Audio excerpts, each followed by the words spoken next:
Important time in the international community.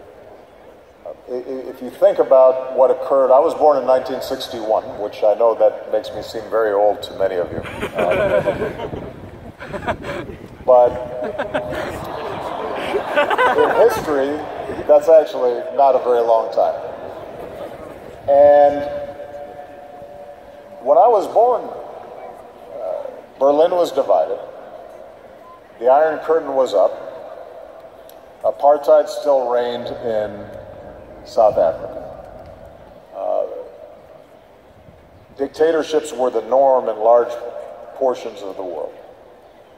We had just emerged out of a devastating world war, a Korean war. We were about to enter into a Vietnam War, the United States was.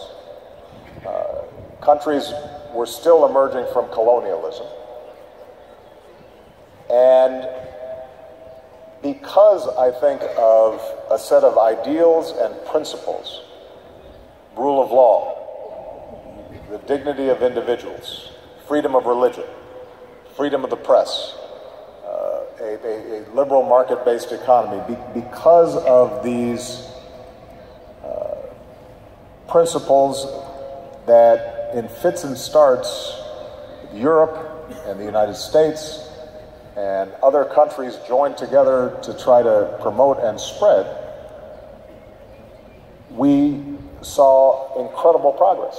And here in Europe, there has never been greater prosperity and greater peace than over the last 3-4 decades.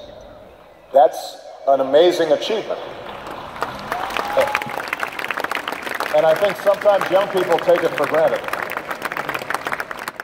But I think that what we now have to recognize is that because of globalization and because of technology and the disruptions that have occurred, the inequality that exists between nations and within countries, because of the fact that the internet brings us all closer together, but we're still from different cultures and sometimes feel disoriented by the world shrinking because of things like the refugee crisis,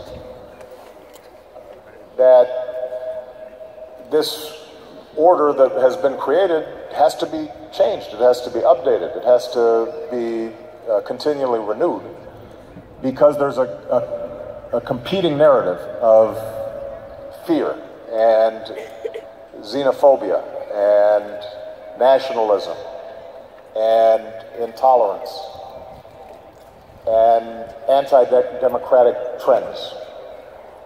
And so when I think about my role when I was president, but also now as a citizen of the United States and part of the world community, what I think is most important is that we rally around those values and ideals that are best, and we have to push back against those trends that would violate human rights or that would suppress democracy or that would restrict individual freedoms of conscience and religion.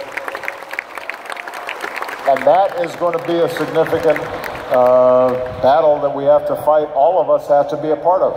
And it's not always easy because, for example, I look at a place like Syria, where despite our best efforts, and this is something Angela and I have worked on a lot, you still have a vicious war taking place. You still have millions of people displaced, hundreds of thousands killed.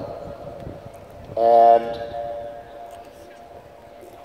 it is going to require, I think, everything we can do to recognize that what happens on the other side of the world or in these other countries, whether it's in Africa or Asia or Latin America, that it has an impact on us, and that we're going to have to be invested in trying to help those countries achieve peace and prosperity. And as president, I did not always have the tools that I wanted to affect those kinds of changes, but at least we tried. And part of the goal here is if you try long enough, eventually what President Abraham Lincoln called the better angels of our nature, I think, can win out. Ja.